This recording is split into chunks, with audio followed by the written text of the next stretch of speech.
নমস্কার বন্ধুরা, দেখতে পাচ্ছেন একটা ছোট পুকুর। এই পুকুর থেকে সেই কাতলা মাছটা ধরেছি। সেই কাতলা মাছের একটি রেসিপি বানাবো বেগুন দিয়ে। আপনারা দেখতে থাকুন। এখন আমি উনুনটা জ্বালিয়ে দিচ্ছি। তারপর মাছগুলো নুন হলুদ মেখে ভেজে নেব। নুন হলুদ মেখে মাছগুলো ভেজে নেব।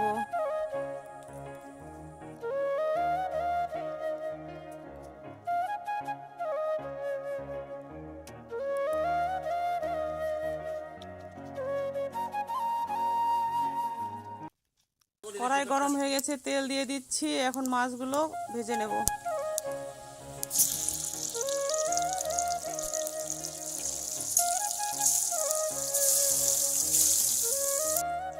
এখন মাছগুলো ভাজা হয়ে গেছে, লাল লাল করে ভেজে নিয়েছি। মাছগুলো নামিয়ে নিচ্ছি।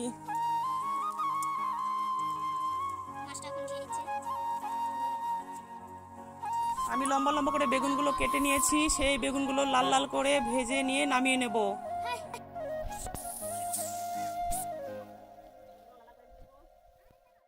দেখতে পাচ্ছ, এখন বেগুনগুলো উঠিয়ে নেবে। লাল লাল করে ভেজে নিয়েছে।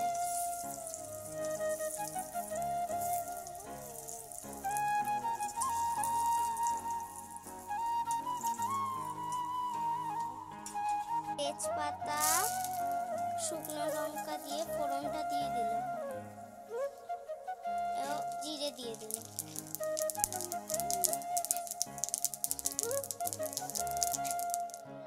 সময় দিয়ে দিচ্ছে লঙ্কা বাটা, আদা বাটা, পেঁয়াজ বাটা ও সর্ষে বাটা একসঙ্গে বেটে দিয়ে দিচ্ছে। এখন কষিয়ে নেবে।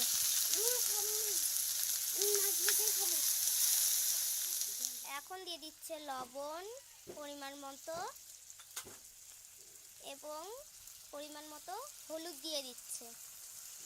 এখন এটাকে কষিয়ে নেবে। কষানো হয়ে গেছে, এখন ঝোল দিয়ে দেবে। ঝোল দিয়ে দিল। দেখতে পাচ্ছ কত সুন্দর হয়েছে রেসিপিটা। এখন একটু নেড়ে চেড়ে নিচ্ছে। দেখতে পাচ্ছ কত সুন্দর ঝোলটা ফুটে গেছে। এখন বেগুনগুলো দিয়ে দিচ্ছে, তারপরে মাছটা দিয়ে দেবে। দেখতে পাচ্ছ কত সুন্দর। এখন মাছগুলো ছেড়ে দিল, ভাজা মাছগুলো ছেড়ে দিল। দেখতে পাচ্ছ কত সুন্দরভাবে। এখন একটু নেড়ে নিল। তারপর ঝোলটা ফুটে গেছে। এখন গরম মশলা দিয়ে দিচ্ছে ছিটিয়ে। গরম মশলা সব একসঙ্গে গুঁড়ো করে এটা ছিটিয়ে দিচ্ছে।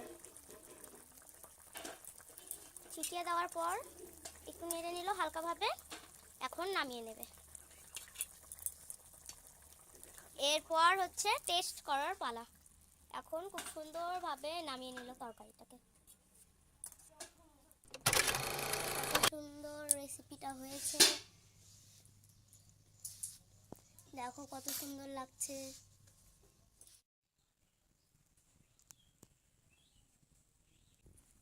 হ্যালো বন্ধুরা, এখন খেতে বসে গেছে। এখন আমি সবাইকে খেতে দেব। খেয়ে বলবে কেমন টেস্ট হয়েছে।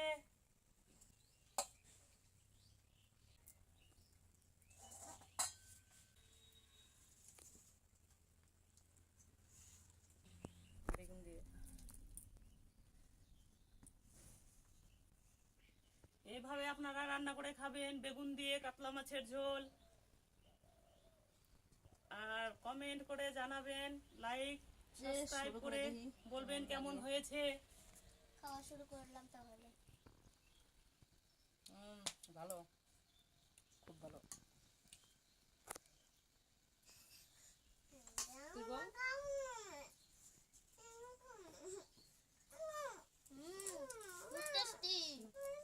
আচ্ছা আচ্ছা আচ্ছা, আমার ছোট মেয়ে ঝাল খেতে পারে না, এই জন্য এর জন্য ডিম ভাজা করেছি। ডিম ভাজা দিয়ে খাচ্ছে, ঝাল খেতে পারে না। রেসিপিটা ট্রাই করবেন এবং বলবেন আমাদেরকে কেমন হয়েছে।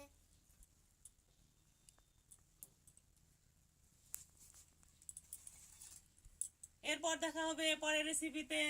টাটা।